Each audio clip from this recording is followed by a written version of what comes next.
49er mind is It's not just a thought process, but a way of life.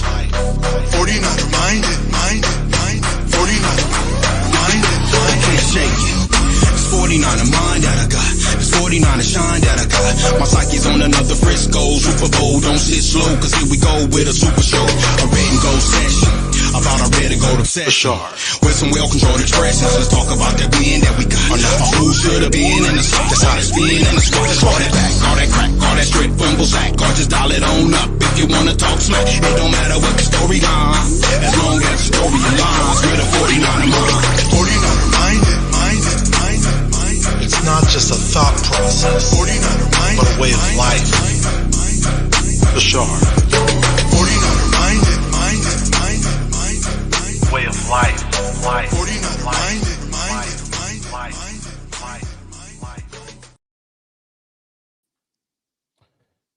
What is up, everybody? We are here. We're live. Got the 49er Minded Raj, RSF 49ers collab show, sponsored by Gold Bar Whiskey. How you doing, Raj? Feeling good, baby. How we doing? We got a game on Sunday. It's Friday night, and the feeling's all right, man. I'm hyped up. I can't wait for this game because this potentially is the hat and T-shirt game for the 49ers. I don't want to get too cocky, but feeling good. Hey, man, there's a lot to feel good about this season. We have a playoff run coming up in a few weeks, so very, very excited. Let's just show some love to some people who've been waiting patiently in chat. The chat was blowing up way before the show even started, actually. We got 49ers Throwback is here. What's up, 49ers Throwback? We got Raphael 562. Miguel, try to shout everybody. Miguel Vayo says, hey, what's up, Raj? Thank you. He says, like and subscribe, everyone. It's running on 2 streams, by the way. So hit up for our SF 49ers live channel, as well as a 49er Minded channel. Just hit the like and subscribe on both. And if you can run both streams at once on a different tab, feel free to. Jimmy Perez is here. Says, what's up, Raj and Bashar? Don't forget to smash the like on both channels. And RSF 49ers in the chat. Donald Johnson, what's up, bro? Jimbo. We got Depressed Niner fan. What a name, man. This is, hey, Raj, we're ready for you. Raj is going to be ready, man. He's going to tell us why he's really, really excited. Christine Workman, LA Dodgers. We got hella people up in here, dude. Danny Jara. Hey, Peter. Hey, Peter Parker. My boy. And let's do it. Josh P. says, yo, what's up, my man? I'll be at the game this Sunday. We dope to meet the YouTube legend. Okay. Yeah, Raj is going to be there. He says this guy's going to be in section 125. No doubt. I think I'm close to that section. So I'll as it gets closer to game time, I'll try to hit you up and see what's up. We'll take a picture, take a flick. Yeah, we'll take a flick, man. We'll do it, baby. Send him a DM on social media. California Man 4000. One thing I'll say is, Raj, anybody who bumps into Raj and meets Raj, it's always a pleasant experience. It's always good times running into you too as well. And yeah, you're just a man of the people, I must say. Gotta hype him up, man. I got you. I did the little. Yeah, you did that. Last time he saw me, you did the Jim Harbaugh as if I was Alex Smith or Kaepernick. It was pretty crazy. I left you. Hey, you know what? It worked because a few seconds later, I was like, Niners! I got all pumped up. It was infectious, you know. So yep. That was good times. Frank Tom Motion's here, Carl Thomas, Tej Beats, a hell of people over here. Danielle, yeah. So shout out to all the Niner Empire, Niner faithful in the chat. You're gonna be in Arizona. Let everybody know what's going on over there. Yeah, man, I'm hyped up. Gold Bar, the new sponsor, they got me taken care of. They're gonna get me out to Arizona. So we've done some sponsorship for them through the year. I'm gonna try to do some with them this weekend, but it's going to be tough because I have flight. By the time I get there, there's like an invasion party. I'm going to try to be there, but my boy 49ers Tailgate, Ken, he'll be doing a lot of the invasion stuff. So hopefully I get to make it out there and do some promos with them. But I'll check in on the tailgates on Sunday morning, say what's up to everybody, do little promos. But I'm excited. I want to see a new stadium. I've never been to the stadium, so I'm going to try to get as much content as I can from there. It's going to be Brock Purdy's homecoming. I'm going to be on the home side, or the visitor side. So hopefully we get some good content of Brock and his family. I'm going to keep an eye out for that. So I'm just excited, man, to be in Arizona and watching a road game. And again, this could be the game where the 49ers clinch the NFC West. So I'm hyped to be there if that's the case. I really want to see, a division clinching game. I've never seen it, in person. So this will be fun.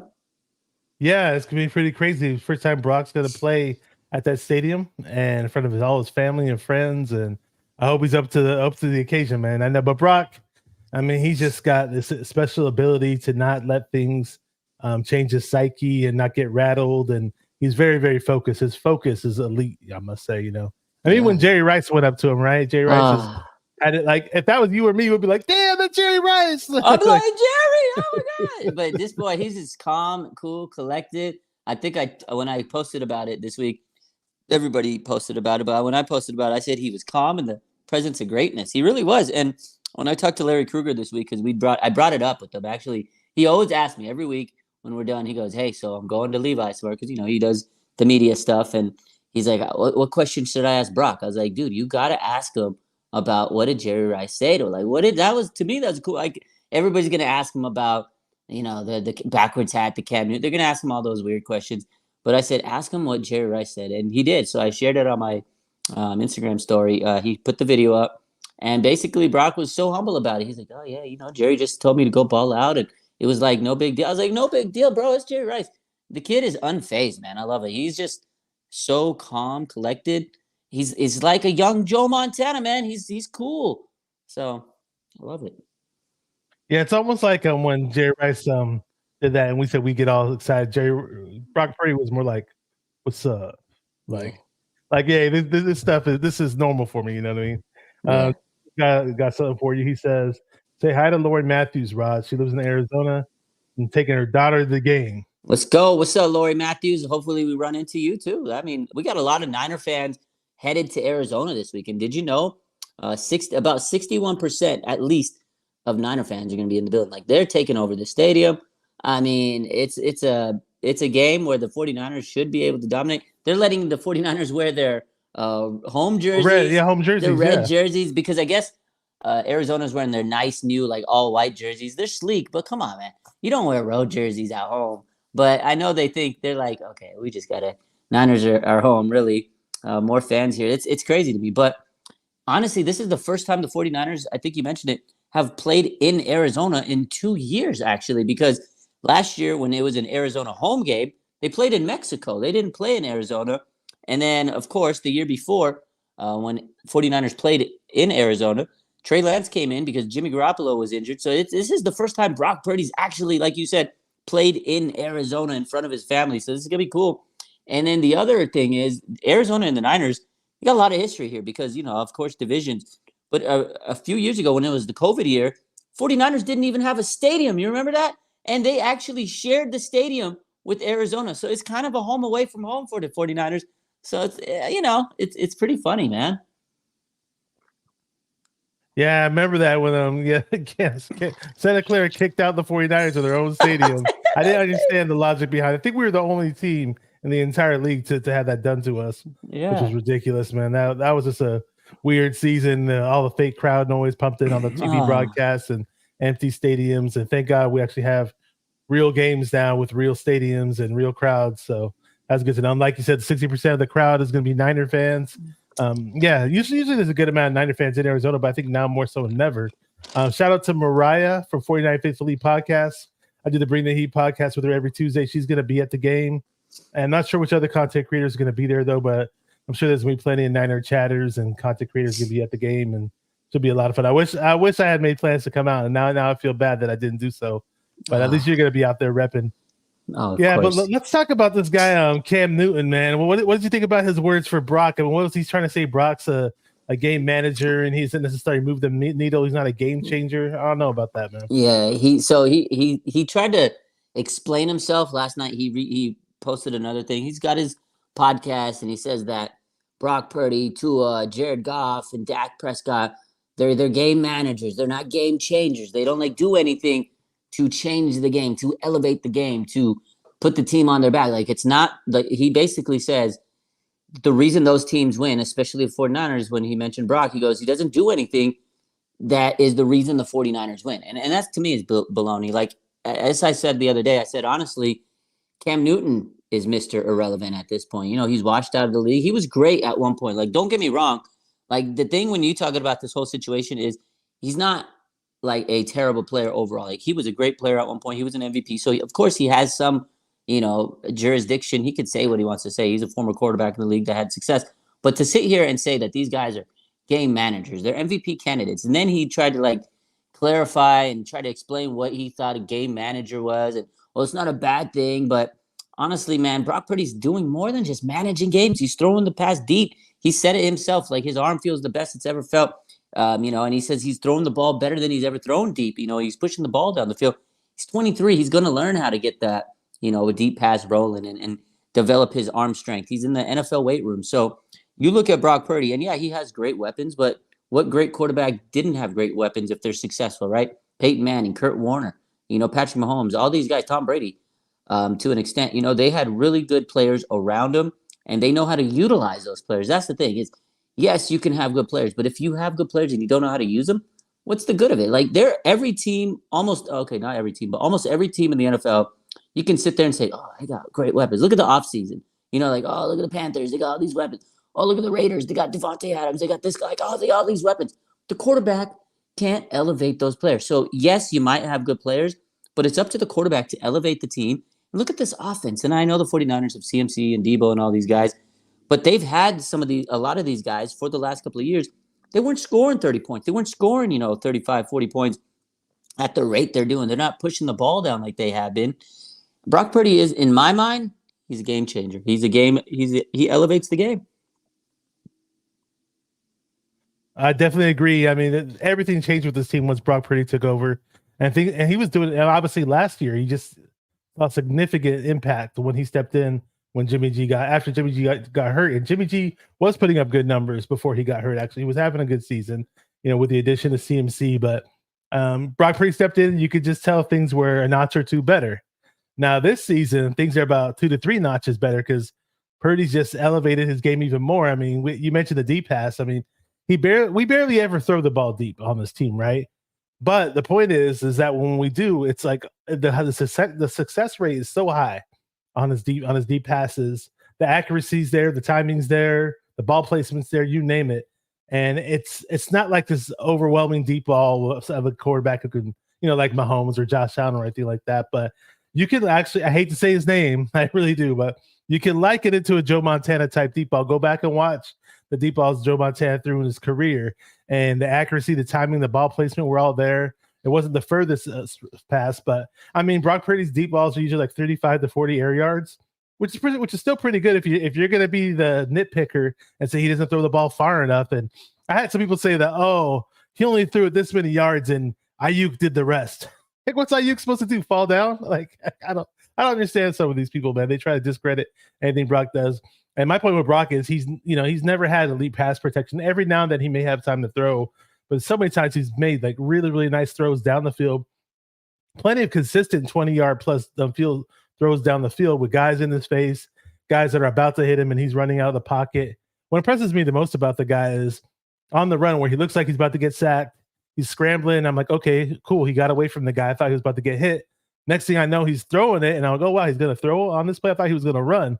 And then when he throws, the accuracy is there, the timing's there, just like all the other throws, and boom, it's a completion. So he definitely does things on his own. I mean, sure, he has really, really nice weapons. We get that, but he makes some excellent throws at the same time. And we haven't had a quarterback make throws like this, in my opinion, on this level since Steve Young. Yeah, absolutely. Like he's doing things we haven't seen in a very, very, very long time, man. It's fun to see. And you're right. He improvises. He stretches the field with his legs. Like he's doing more than just checking it down. If you look at his average, he leads the NFL in yards per attempt or yards per completion. Like I get it. There's yak guys, but you're right. Like you throw it to those guys. If you're the defender, it's your job to tackle him. It's not his fault. It's not Brock Purdy's fault that you can't tackle Debo, Brad, and Ayuk. But there's so many times where he does throw it downfield and he's pushing the ball down the field. But I think the whole narrative is he's the last pick in the draft. He can't be this good. At some point, it's gonna, the fantasy is gonna be over. I think people are just waiting and say, oh, you know what? He's just a gimmick. It's just beginner's luck. It's just he's lucky, right? Oh, he just has the system. He just has this. He just has that. At some point, they're gonna have to accept the fact that he's actually a good player, and this is one of the greatest stories in the NFL history. If he continues to play like this every year for the next at least 5 to 6 years, he's a great quarterback, no matter how you slice it. He's the last pick of the draft. And at this point, draft status doesn't matter, man. It's 2023. It's not, it's not 1987. Those last picks mean something nowadays. It's a different league.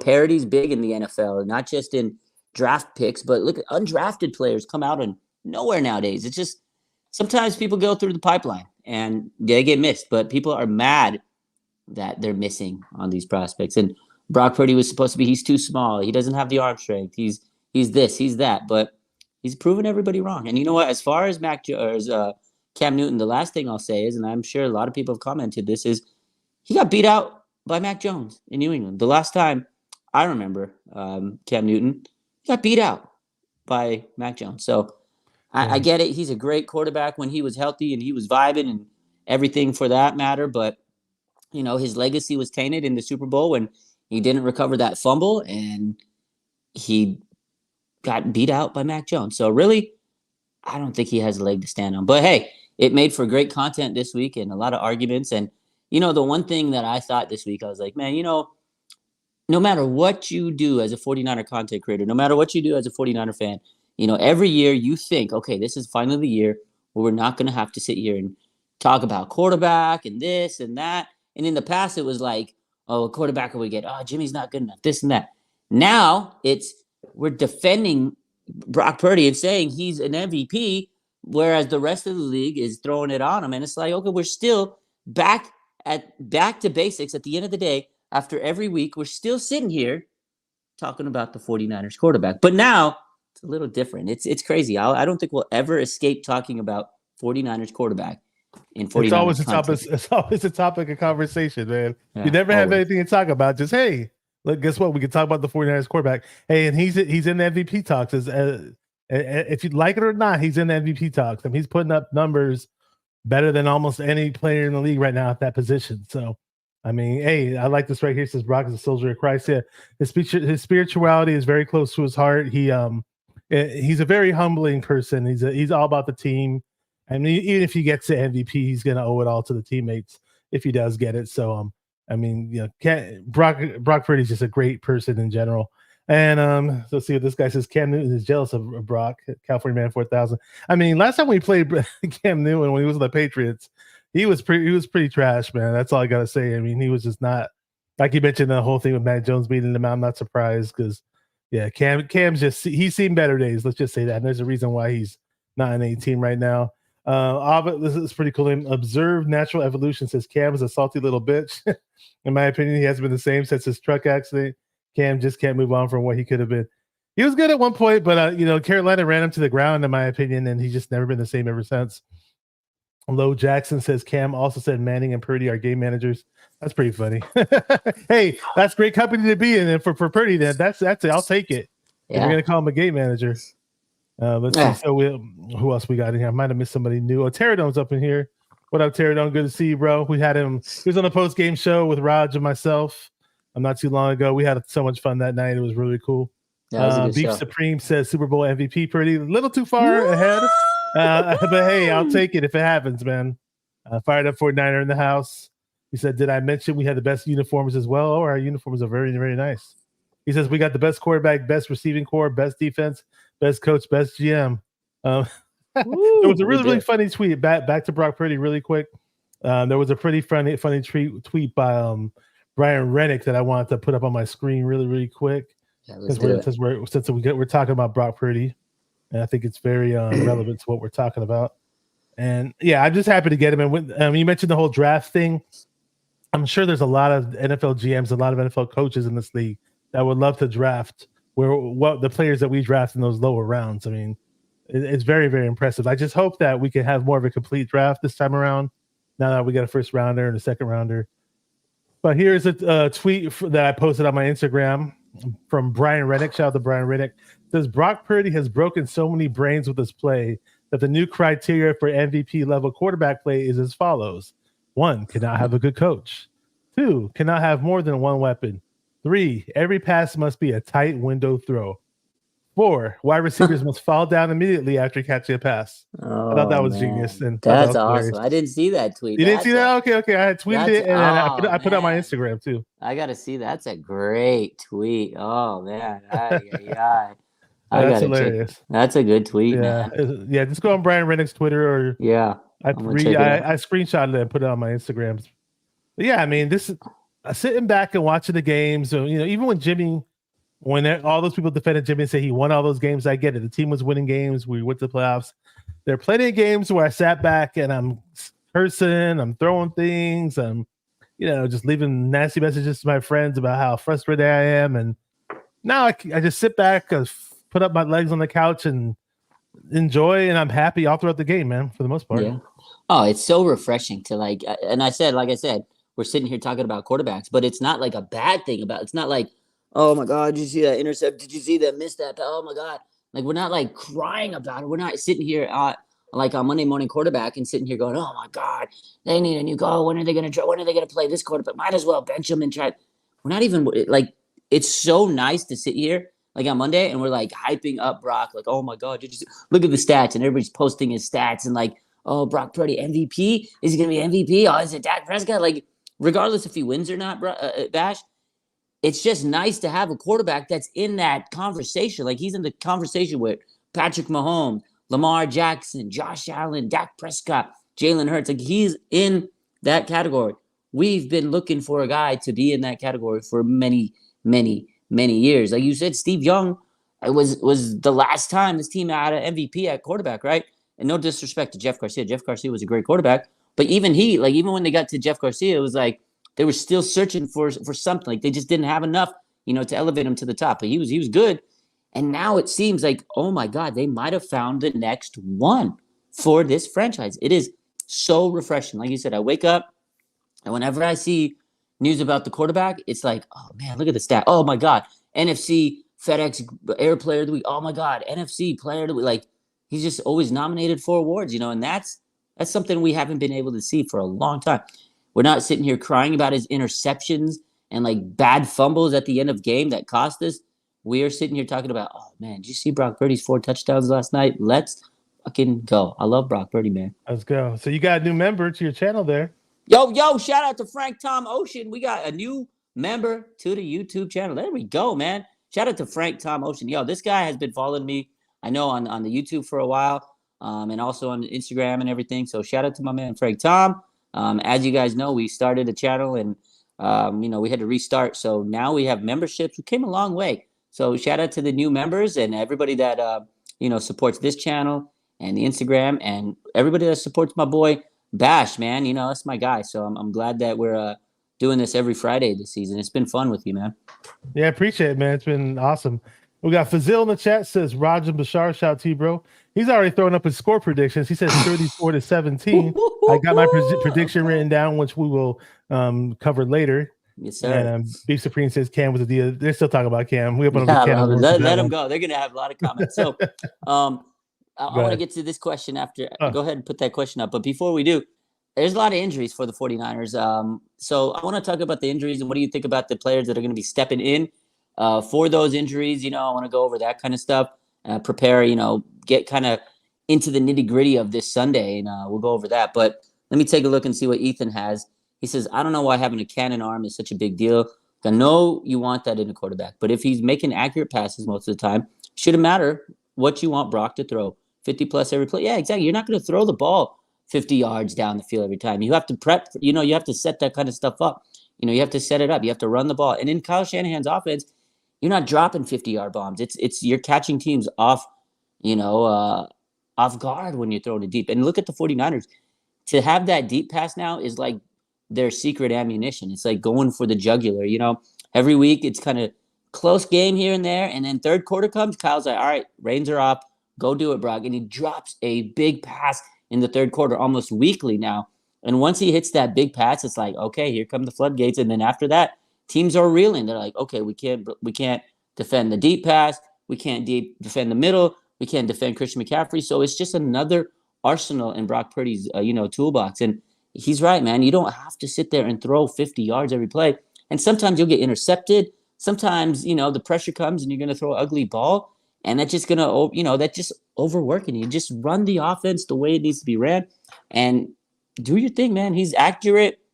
Like you said, pinpoint accuracy, his timing. He's got good command of this offense, and he's poised, man. That's all that matters. He's winning games, and he's delivering big stats. He doesn't have to throw 50 yards every time. And, there's a lot of quarterbacks that have come into this league. Big arm. Oh, my God, they're a super athlete. But they don't pan out because they don't have the intangibles. They're not calm in the pocket. They can't, escape pressure. They can't do the small things. They can't read a defense. They can't do the checkdowns. Sometimes you have to do those things instead of always throwing the ball deep down the field. So I'm happy Brock's the quarterback, man. I mean, I'm thinking back to Jeff Garcia's best years. I'm thinking back to the best we saw from Jimmy, the best we saw from Colin Kaepernick. I can't think any of those guys. I don't think they can even come close to the way Brock diagnoses the blitz. The way he diagnoses the blitz, and then the way he throws when he is blitz and has people running at him or hitting him or whatever. That the way he just completes those passes under duress is just incredible, in my opinion. It's highly underrated. And when he's in there, they mentioned the whole deep ball. The West Coast offense and Shanahan offense, the way I see it, it's more important that the offense runs like clockwork and the timing's there.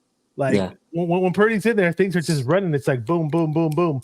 First possession of the game, touchdown, right? Yeah. So even if it's only a 5-yard pass or a little 1-yard run to CMC, I can care less. And every now and then you are going to have that game like we did against the Eagles, right? Where you just throw a little short little pass to Deebo Samuels, and then Samuel, not Samuels. Samuels. I like when people call him Samuels. I always laugh at it, and I never say it for some reason. I said it. I don't know why, but my point is like Deebo's gonna have one of those games where he runs all over the field like the Tasmanian devil, right? And I'll take one of those games to make Purdy's job easier. But that's not. We haven't been seeing that every single game, and I think a lot of people are missing how many throws down the field on kind of a consistent basis he's been making, because he's been doing it a whole lot all throughout the year. To Ayuk, Deebo, Kittle, you name it. So it's really, really nice. It's a luxury, and we got some more people here. We got Don Dotson. We got Damian watching over on Twitter. Right now on StreamYard, they tell you when people are watching on Twitter. They let you know. Yeah, but if you're on man. Twitter on YouTube, just make sure you like both YouTube channels. Did you know that StreamYard and Restream, for that matter, they have finally launched Instagram? Bro, I'm gonna start cooking it now, I was messing with it today. I didn't get to run a test stream. Yeah, I know it's got some weird. It's a little different. I don't know if it would show us. So I think it's only like built. It's one screen. Yeah, don't do a split screen. But for my like individual streams, I think it might be good for me. So to run both, streams, Twitter and Instagram, because I run 2 streams a night. Sometimes I'm like, it's a lot. So no, it would make perfect sense for you. Yeah, it'll be good. But I was curious to try it too, because I got my camera set up here. Like the times I have gone on Instagram with you, or just I did it once on my channel. Like I had to prop my camera on something, and I prop my phone on something, and usually I have this camera here where it sits on a tripod, and it's just so much easier. Yeah. So, and I actually had to set up my Instagram account to professional Instagram account, so I could do it from my laptop now. Yeah. So I could go live with my laptop if I want to do that. So that's pretty cool. It's cool. Man. I don't know what he's talking about. He says, how the F does that happen? Blood Moon, but shout out to him. Submits here. So if Cam was a game changer, he would have won that Super Bowl. Yeah, he played a game manager in Peyton Manning that year. Peyton Manning was the ultimate game manager at that year, because he was old at that point. Yeah. Mm-hmm. He wasn't really making plays, but he wasn't making mistakes either. But it was more than enough, or just enough, for them to win it all. So he beat Cam, Super Cam. I think he's just jealous, man. And real quick, I know we talked about Brock a lot tonight, but there's so much to talk about him. Going back to him is you hit the nail on the head. Yes, he is running the West Coast offense. That's the best thing to point out, is the West Coast offense isn't all about throwing deep pass. Like sometimes you could throw the little play action deep pass, boom, Jerry Rice, Steve Young, flash 80. You call that play, and now it's Deebo Samuel. We saw that this weekend, little flash 19, throw it deep to Kittle. Like sometimes that happens, but the West Coast offense, Bash, is a boom, quick 1, 2, 3, drop, boom. You have to have your plays ready. You have to know where players are going to be. You're throwing it before they even turn. And that's what Joe Montana did. That's what Steve Young did. They were throwing it before Jerry Rice even made his cut. And when he cuts, the ball's there. Like that's exactly what it's about. Rhythm, timing, the 3-step drop, the 4-step drop. I watched the whole video before, and it shows like how Joe Montana and Bill Walsh and how they revolutionized the West Coast offense, and then the Shanahan. And it really, for 20 minutes of the video at the beginning, it just showed like Montana stepping back. Okay, now look, this is the drop here. Now watch his pivot. Like they break it down so much. It's all about the timing. It's not about deep pass, man. So you're right. You hit it on the head on that one. Yeah, and then the footwork of Purdy is just exceptional in my opinion as well. It's like all these things a veteran quarterback does after 3 or 4 years of experience. It's pretty much what you're getting in Brock, but yet it's him like right off the bat at 23. It's something I haven't seen in quite some time. And Yeah, if people think we're overhyping him, I'm sorry. I'm just not used to this. I'm not used I to. know. And I was a guy who wanted Trey Lance to be the guy and succeed, and I can go on and on about that. But when you have somebody else take over and they're ready right then and there, that's who you're going to rock with, man. That's right. That's what it boils down to. So I'm looking at some of these comments real quick. I want to take a look at it. So that's it says, right real quick, says, let's see. Don says he subscribed to the channel. Appreciate you. Appreciate that.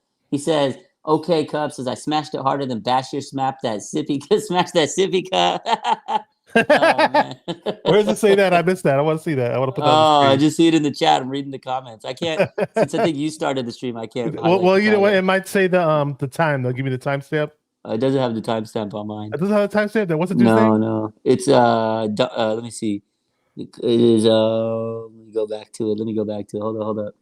Oh no, where's it at? Oh, right here. Okay, Cub. Okay, Cub. Oh, fine. I'll look for it. Yeah. I don't see it right now. It's just so many comments. Like, oh, here it is. There's a lot. I see him right there where he's talking about Hufanga. Yeah. Hufanga makes a bonehead. Other talking about Hufanga. I mean, I do miss Hufanga, but it's unfortunate. Injuries do happen in the NFL, and we are very, very fortunate that Jair Brown is in the mix. I mean, played very well. He's got 2 interceptions already. He almost got the interception where Fred Warner got it, and he let Fred Warner have that interception. And what impressed me most about Jair Brown, more so than anything else, is he's barely played, barely been on the field. Yeah, I see him mic'd up and corralling the troops and just yelling and screaming, everybody get him hyped and let him know, hey, man, he's the leader of this defense, man. That was pretty crazy to see. And you're muted, Mike. You're muted. Oh, can you hear me now? Yeah, go ahead. Okay, yeah, no, the Jair Brown, man, he's a special player, great mentality. He's going to be a great player. You could see why they traded up for him. The guy's just making plays. He's a definite ball hawk, man. He has a knack for the ball. I love this guy. He's going to be great.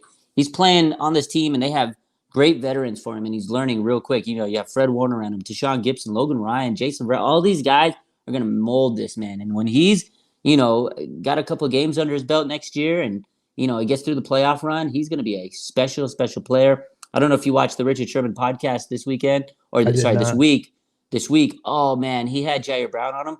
That was one of the best conversations I've seen in a long time. Yeah, Richard was just so he was hyping this man up, and he told him, he's like, you remind me of myself when I was, your age at that point. He goes, you just got that tenacity. So for Sherman to say that, it's big, man, and this kid's been great, man. I love Hufanga, but this guy's special. They're gonna have a great duo at safety together with Tig and Hufanga. Tig. Man. I'm not used to calling him Tig though, but everybody calls him that. They call him that Tig.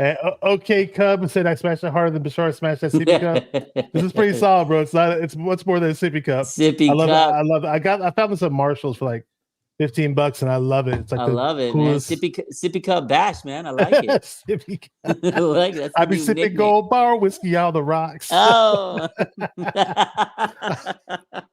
Talk about the Gold Bar whiskey song that Wayne Breezy and Travis Gold King bar in that cup, baby. Yeah, I know. I don't have any. Where's the bottle? Where's the bottle? You want to see that? I got so many of these, but I always have one out to show it on the show. But yeah, I'll say you want some, I'll get you some. I was gonna say I was at Costco not too long ago. And I know they sell them at Costco, but I didn't.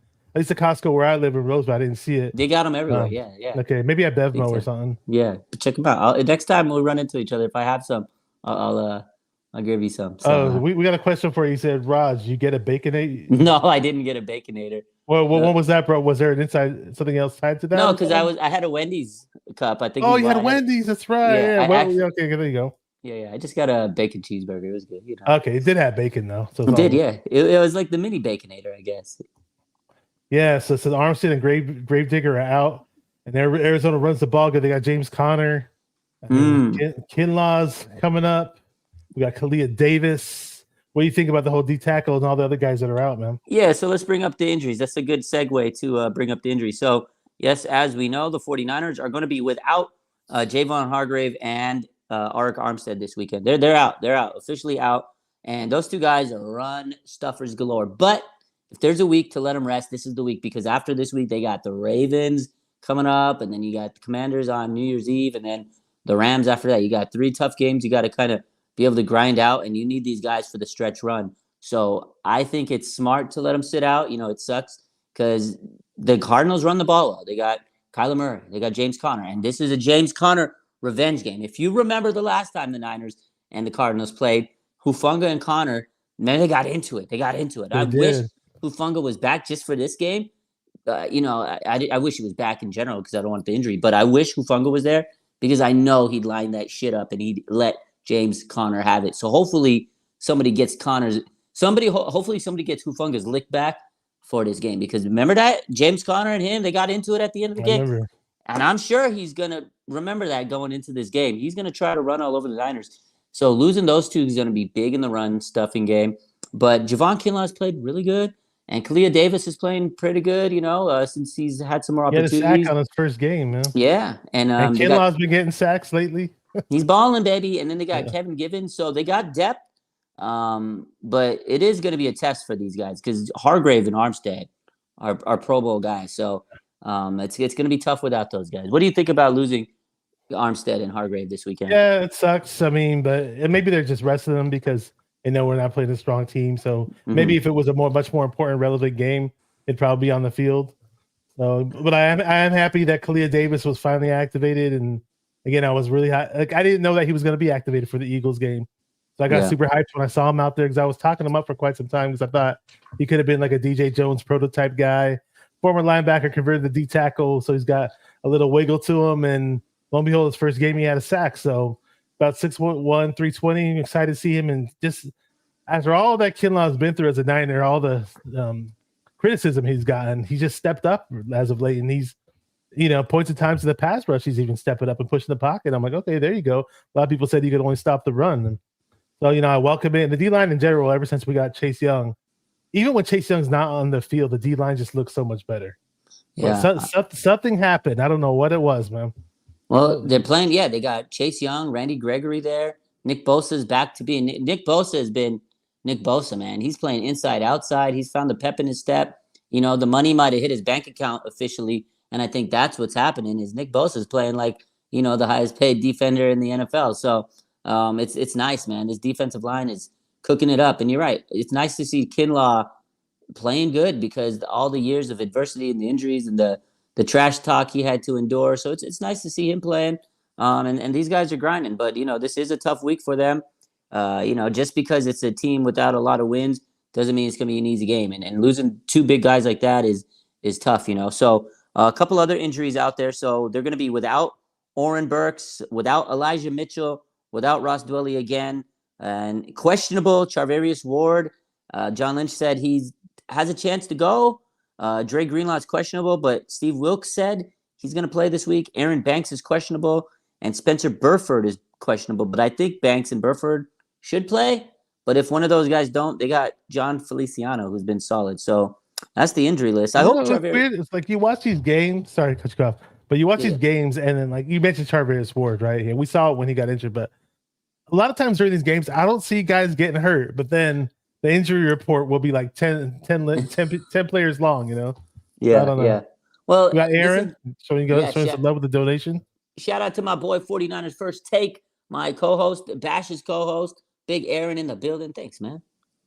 Shout out to Aaron doing big things at the 49ers First Takes podcast. We're going to go live tomorrow on this channel tomorrow at 3 p.m. Pacific time. So let's go. Check us out. Danny Golding's here. Shout out to Danny Golding. I've known him on YouTube and Facebook for a long, long time.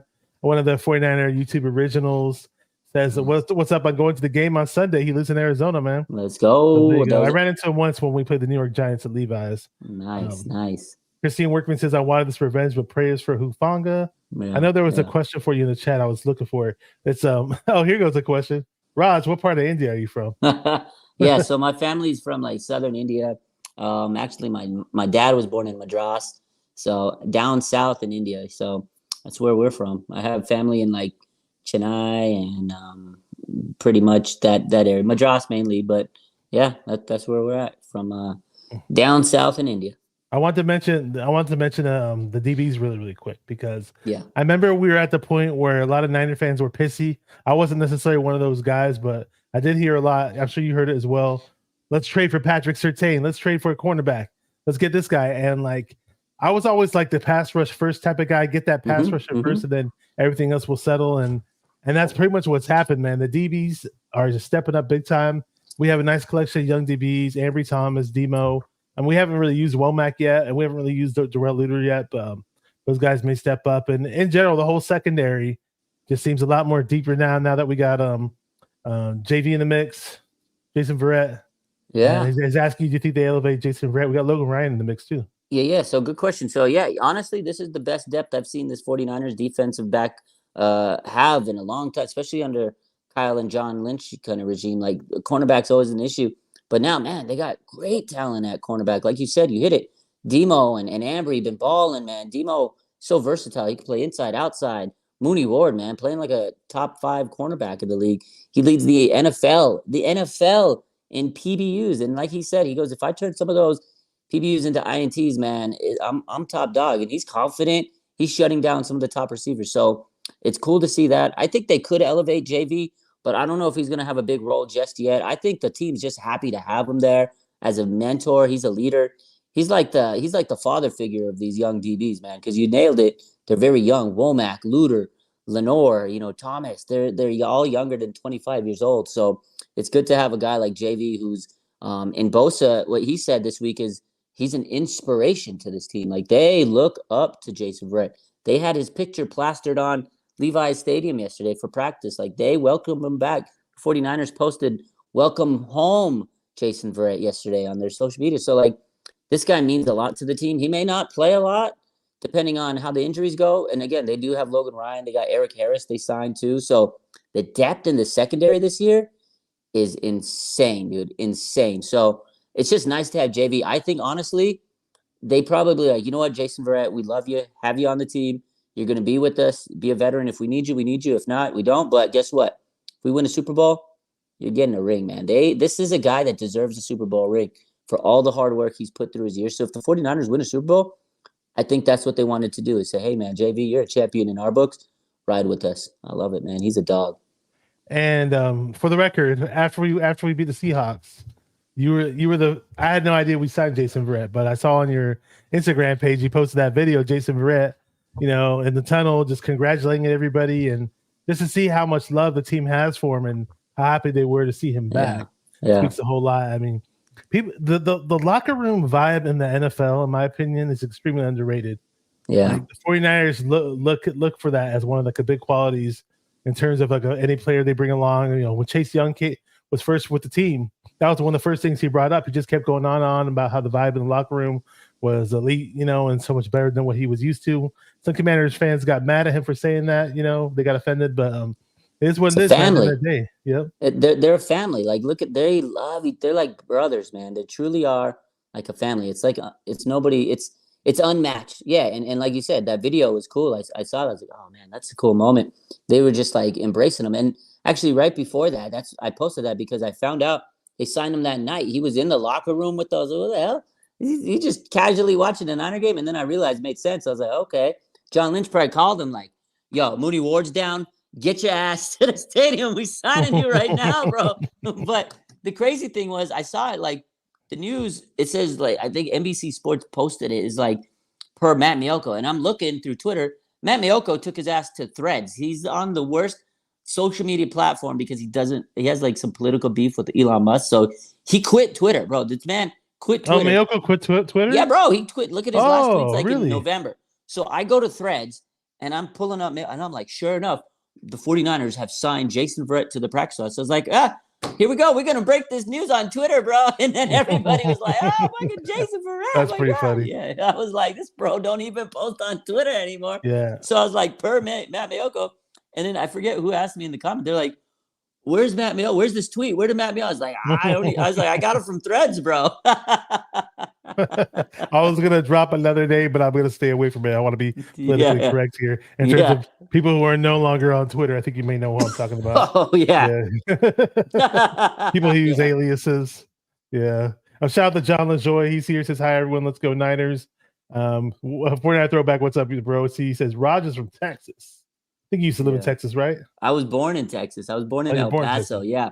But I was raised in, man, I've been all over. I was born in El Paso, Texas. I was raised in Las Vegas. But before I got to Vegas, my family lived in like LA and Orange County for like 2 years. Oh, wow. I didn't know about that. Then they went, so it was Texas.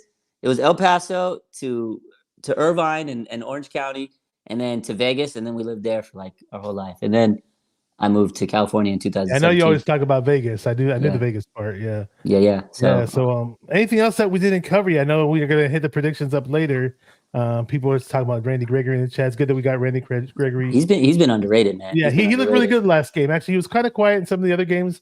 Last game, he looked really nice. Farrell was looking a lot better too, in my opinion. Clelin Farrell. Yeah, Since we got Chase Young, and like I mentioned, like Chase Young's not even on the field, but I just see an improvement from these guys, and I think they're saving Chase Young for the bigger games. If I stand corrected, because I don't see him getting like a lot of heavy reps. I mean, I just think it's a rotation, and that's what they needed is just more guys to go in there and rotate and keep their legs fresh. Because I think people forget, like, and this is one of my biggest takes from this offseason was I said, okay, yeah, I know everybody's high on Drake Jackson. I said, look, they lost Samson Ebukam, they lost Charles Omenihu, and Jordan Willis. Those were three key guys that were rotationary players, and not all of them had like big games, but they were all important. Like one guy would get a sack one week, the next week one of the other guys. Like they all had like 5-6 sacks, between them, like 5 sacks, 6 sacks, 4 sacks, somewhere around there, like within that range. But they weren't like getting heavy reps. They would split each other. But that was like a lot of snaps. I think they all had like over 150, something crazy. Like it were basically having to replace hundreds of snaps when you lose those three guys. Drake Jackson couldn't handle all of that. So you had to bring in extra guys. Clelin Farrell's one. They tried Austin Bryant. That experiment didn't go well. Okay, they brought in a few other guys. Just didn't go well. Drake just wasn't popping after the first week. So then they're like, screw it. We need more guys to replace the guys we lost. So boom, Randy Gregory. And they still needed one more. So it was Chase Young. So look at what they did. You had Charles Omenihu. You replace him with Randy Gregory. Okay, you had Samson Ebukam.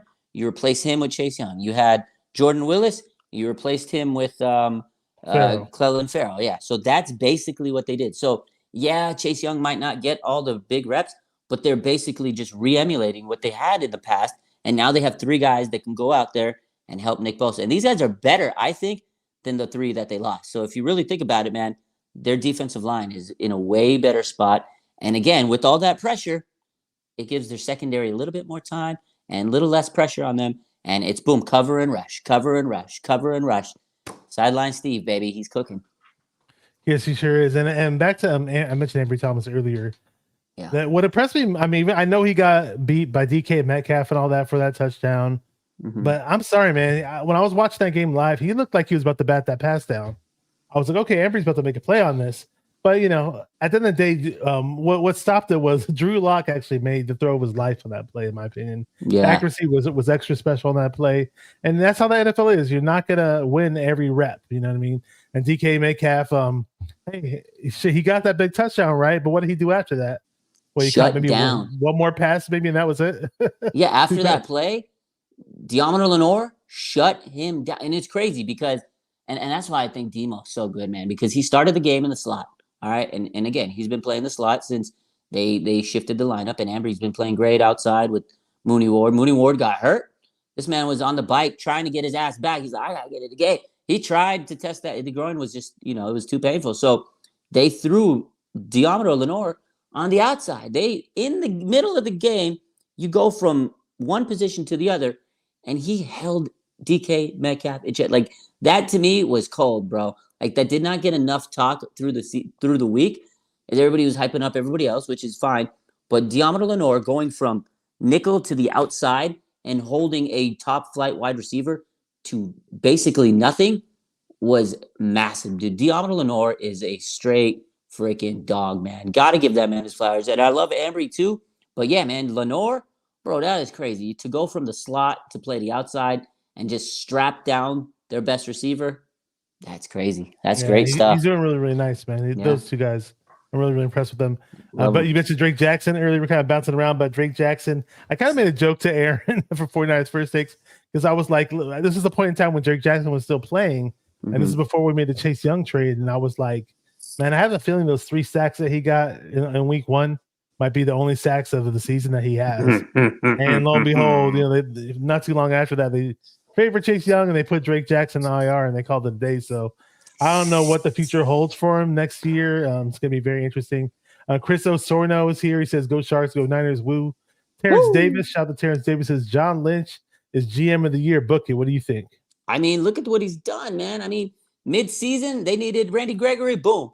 Mid-season, they needed Chase Young, boom. They needed more depth, boom. They are putting up the I mean, I can't argue with it. I mean, there's a couple other GMs, but I mean, look at this team. John Lynch, he's figured it out, man. He knows, okay, you stack these comp picks, you can use them, trade them for players. You basically getting players for nothing, and they're adding value to your team. Great players. Gregory and Chase Young have been very, very good for this team, like we just mentioned over the last couple of minutes. So, yeah, I think he's definitely in line to get GM of the year. And every year, John Lynch has gotten better as a GM. You know, he just knows what he's got to do. He's got the contracts done with the big players. Like he brings all his stars back, you know, countless times. You know, it might have taken a little bit of time. The negotiations are tough, man, but he's gotten Kittle, Fred Warner, Debo, Nick Bosa, Trent Williams. Look at all the contracts he's locked down, him and Parag. This year they got Brandon Ayuk, you know, to get figured out, and I'm sure they will. But the 49ers continue to keep their core players. You know, they get rid of a few players here and there that have to go, but they retool, man, and they bring back players that are key to this team. And then if they lose a guy, they replace him with someone good. Like as much as I love Jimmy Ward, and I hated seeing him go, you know, you got a young star in Jair Brown who's going to be the future of this team. So, you know, you lose a guy like Jimmy, and now you get a young star in Jair Brown, you know, and, you know, it's tough. You don't want to lose your favorite players, but 49ers GM, John Lynch, has done a great job of replacing talent and then adding talent. I mean, look at Christian McCaffrey last year. It's got to be the best midseason trade of all time. Of all time. The Tyshawn Gibson signing from last year is highly underrated, man. They nobody even talked about it when they signed him, and boom, he's covering at the tops of the league with the top safeties in the league, man. We got a comment from Mimi B for you, Raj. What's up, Mimi B? Good evening. Good evening. Bang, bang. On a gang. Let's go. We got Douglas Delgado says Chase Young extension coming soon. That's gonna be very interesting. See how that plays out. I hope they do. I hope they do sign him, but then they get people say, "Oh, we might lose Ayuk." Then, so I don't know how. I don't think they're going to lose Ayuk. But this is the thing. So I know we're getting ahead of ourselves, but if they're going to try to extend Chase Young, it's going to have to happen within the first 2 months after the offseason because he's a free agent. He doesn't have a contract with the team. He's not going to sit around. He's going to test the free agent. I mean, he's a free agent, so he's testing the market, and he's going to get offers. So if the 49ers want him, they're going to have to be able to get him within the next couple months after the season. So that means they also are going to have to start thinking about Brandon Ayuk right after the season's over. So they got a lot to think about. But I think if they really, really want Chase Young, they'll try to bring him back. They'll figure it out. And I think if Chase Young really wants to stay with the team, which I think he will, because you could just tell, man, him and Nick Bosa are having so much fun together. Like just even if they don't get a stat or a sack or whatever the case, like you just see them. They're always pointing to each other. They're like flexing. Nick Bosa's like looking at like, yeah, there was a picture. I think Chris Mezzavilla, the KNBR guy, he posted a picture and like Chase Young is doing this, Nick Bosa's doing this. I was like, yeah, it's fucking crazy. These guys love each other, dude. Like Buckeye bookends. You cannot break these two up. You got to keep them. I know. We're spoiled to have made that trade happen, and they're best friends, and now everything's panning out on the field. We have to make that happen. We're gonna go through the comments really, really quick. We got Julius Cowie says Lenore was also a 5th round pick, like Kufunga. Shout out to Julius. We got some love from S. I'm gonna say S the Youngin, if I say that right. There's hella Niner fans in LA County. Shout out from the IE. Yeah, yes, appreciate you. Yeah, I lived in Southern California for 2 years, and it was one frustrating thing back when I lived there was really hard to find any Niner merchandise. It was like from 2006 to 2008. So I don't know how it is now, but we got another OC person. I lived in the OC at one point actually. Okay. G8 Fitted Eric says shout out to the OC. There you go. Shout out OC, baby, Irvine. Yeah. We got Ariel Muro says it's crazy how limited the Kyle Shanahan offense was because he didn't trust the quarterback until Brock took the reins. It's finally unleashing at full speed, and we can witness it in all its glory with Brock. Don't you see a new Shanahan this year? Because he's so happy. He's so happy. He trusts him. He lets him do his thing. He's just like you could just see it. Like there's Kyle's celebrating before the touchdown even happened. I've seen it so many times where Kyle's like, he's hyped up. He knows the pass is going to be a touchdown. He's happy after the press conferences. He has less gray hairs. He looks a little younger this year, man. So yeah, he's clean shaved now. He's not showing the beard no more. Absolutely, Kyle is happy. He that is the best comment of the night. And Ariel hit it right. We've said this before. Kyle trusts his quarterback. He trusts Brock Purdy, guys. He trusts him, and that is huge. Yeah, absolutely love it. Totally agree. This is an interesting question. because they were talking about Jason Verrett being on the practice squad and how he deserves a Super Bowl ring. And just to answer your question, it says, do practice squad guys get rings if the team wins the Super Bowl? Yeah. Yes, yeah. indeed. From Mazal Cal Peterson. There you go.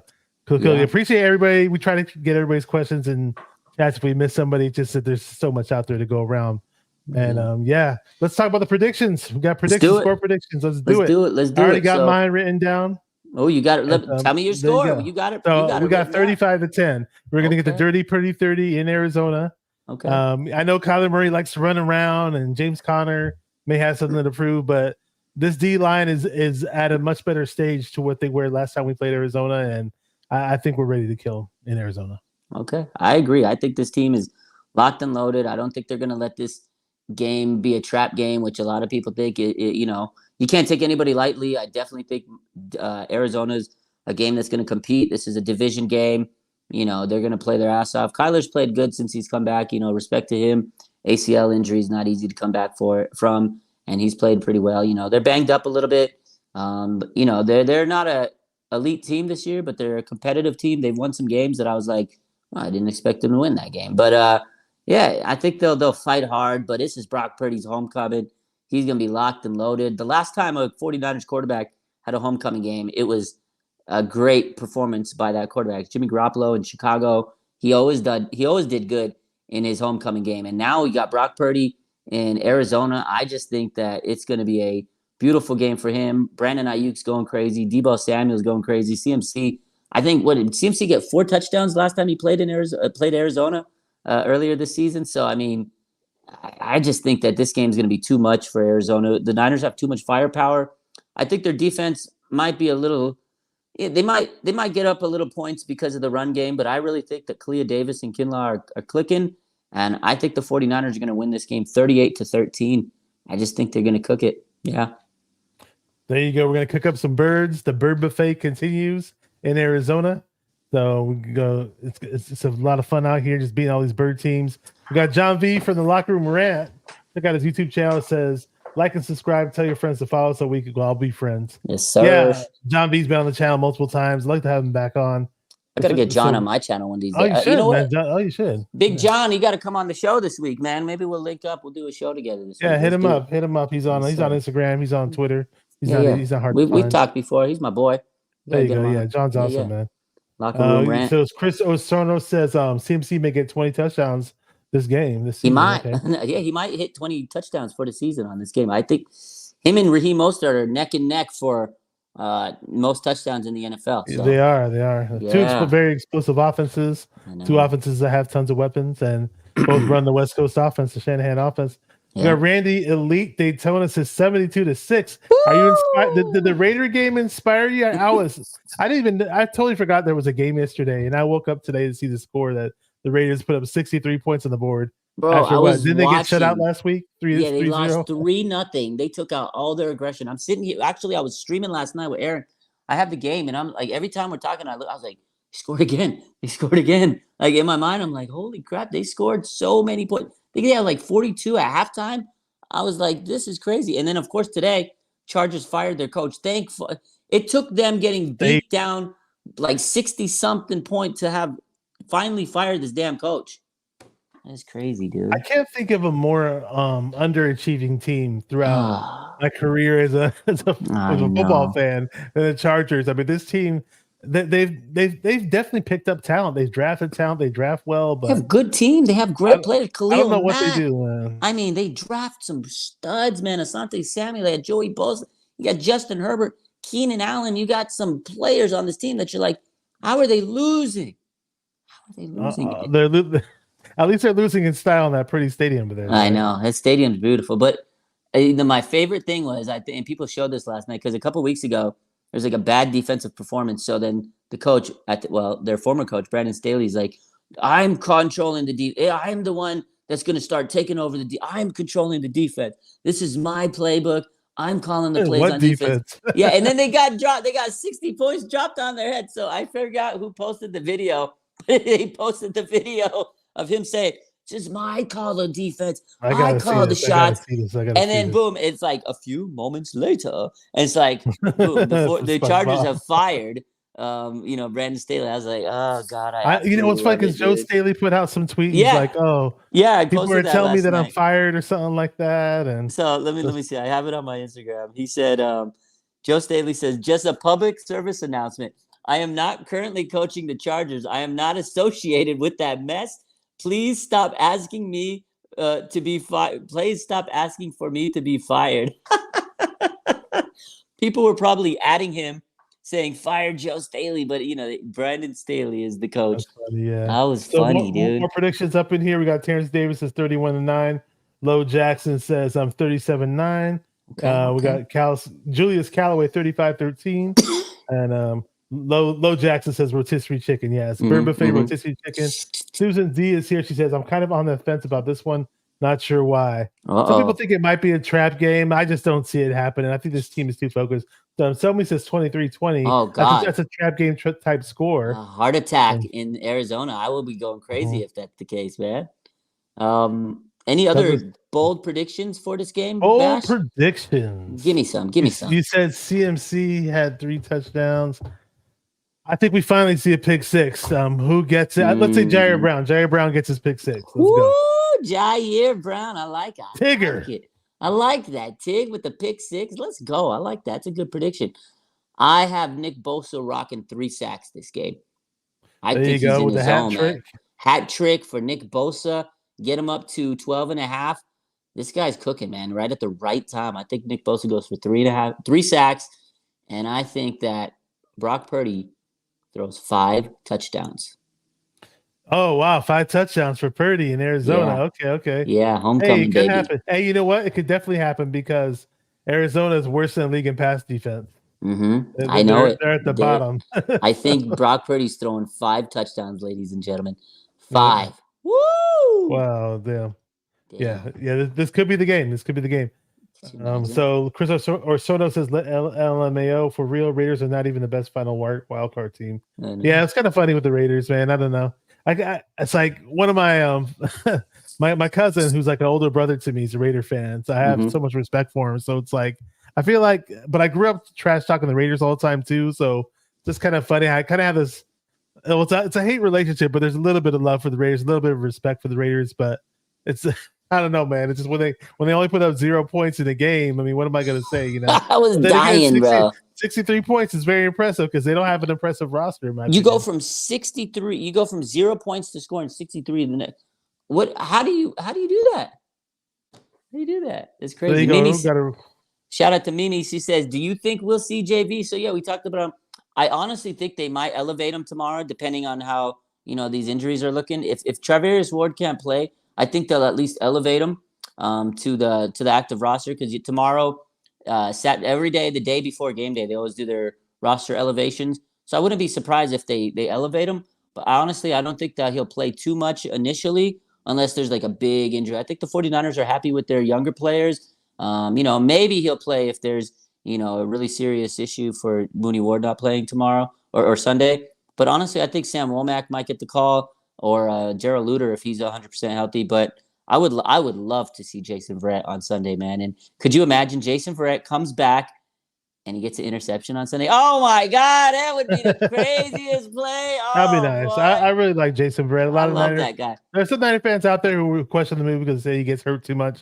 Look, we're not asking him to be the guy, and I think we'll be just fine. Dog, I love that guy. I just like on a personal note because I talk to some of these players behind the scenes, or they've talked to me. They see my page, and sometimes we have comments and stuff, and especially if I've posted about them, and they're like, "Oh yeah, cool stat. Thanks for shouting me." Like, this is one of my favorite players I've ever interacted with. He's like so humble.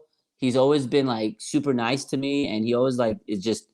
God, man, and he's always just like, hey, man, appreciate what you do for the night. Like, he's told me that. He's like, yo, man, keep doing your thing. I respect you. And when he was like a free agent, he goes, hey, can you post these stats for me? I was like, absolutely. He posted his stats, trying to get him some recognition. And the guy's just so incredibly nice, dude. I can see why the players love this guy. He's a super nice guy. Jimmy Ward, too. He was one of the same guys. He like totally is respectful person, like behind the scenes. And you could just tell, like, people gravitate toward those guys. So yeah, shout out to Jason Verrett, man. I am rooting for this guy, and I hope that if he does play, I want to see him get an interception because that would be one of the coolest moments of his career, man, of this season, man. He deserves it. Yeah, I'm surprised he came. I didn't know he had aspirations to come back and play. I honestly didn't know that was in the cards or the dude. works. He said that he didn't want to retire. I was like, God, man, every freaking injury that you've had and that doesn't cross your mind, like his determination is unremarkable. Like it's unbelievable. And that's why I feel like when Nick Bosa was like, this guy's a inspiration. That's why, like, this guy didn't even think about retiring. He just was grinding so he could come back. Unbelievable. Yeah, that reminds me really quick before we end the show. I was just laughing thinking about Nick Bosa saying that that they put out the blueprint to beat the Eagles, and Seth Joyner got hella mad at Bosa for that. Remember? And then all of a sudden the Cowboys beat the Eagles, and then Seth Joyner goes back on his word. Well, first Seth Joyner was telling Bosa that he was getting owned and getting worked by Lane Johnson. But then he went back and said, "Oh, well, now the Eagles. I think the Eagles are a bad football team that disguise themselves as a good football team." So he just totally flipped it. Dude, that was funny. So funny because let me pull this up. I posted this last week. His comments were I was like, this man, what did Nick Bosa do to you? Nick Bosa kept it up.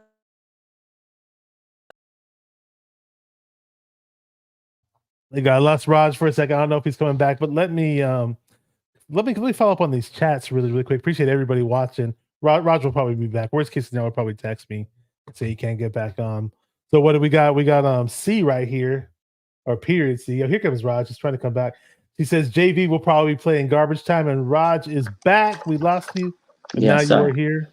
We lost for a second, but yeah. So basically, he's like, Lane Johnson was owning you. What are you talking about? You didn't put a blueprint on anybody. He was like STF. Like, he was going off on it. He had Twitter fingers. And then if you watch the game the next week, the Cowboys did exactly what the 49ers did to him and beat him. They whooped him, kicked him. I loved it. There you go. Yeah.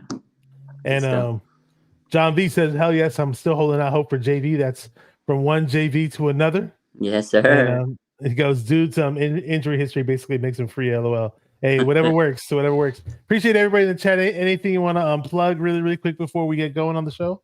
No, man, that's about it. Well, actually, yeah. So Residency, shout out to Residency. You guys know the hats. If you want to get your merch, get some Residency hats. Links in the Instagram bio.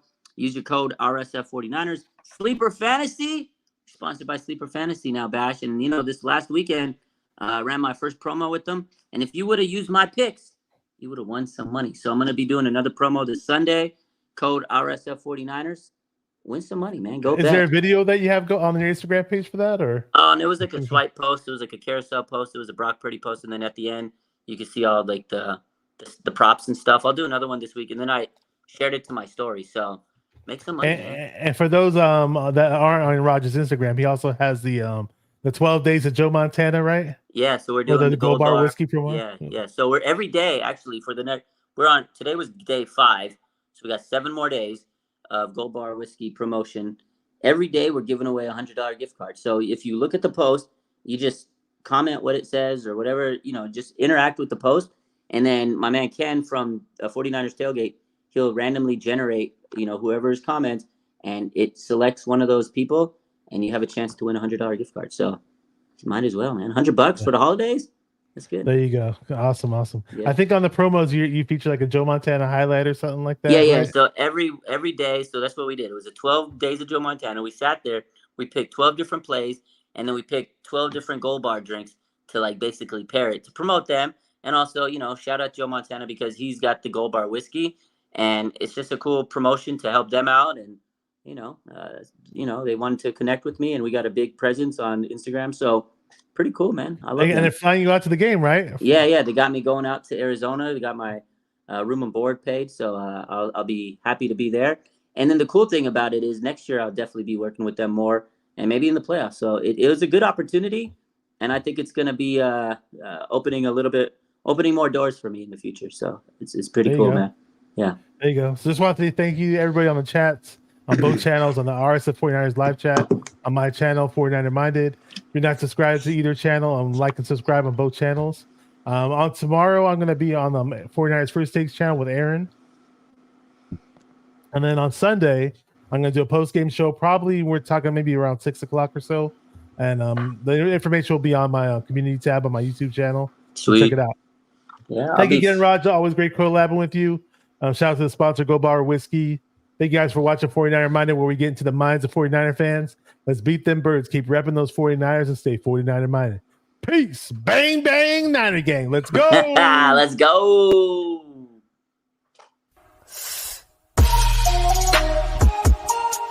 Come on, 49er fans. Let's get it. Because it's 49er mind. We got to do this one time for the Empire. It's 49er mind.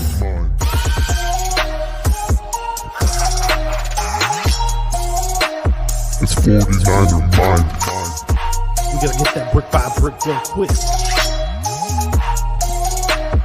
49er mind. Yeah, yo, we can't listen to them haters, man. 49er mind. We from the Bay. 49er mind. We them San Francisco 49ers. 49er mind. We got that red and gold blood inside us. 49er mind.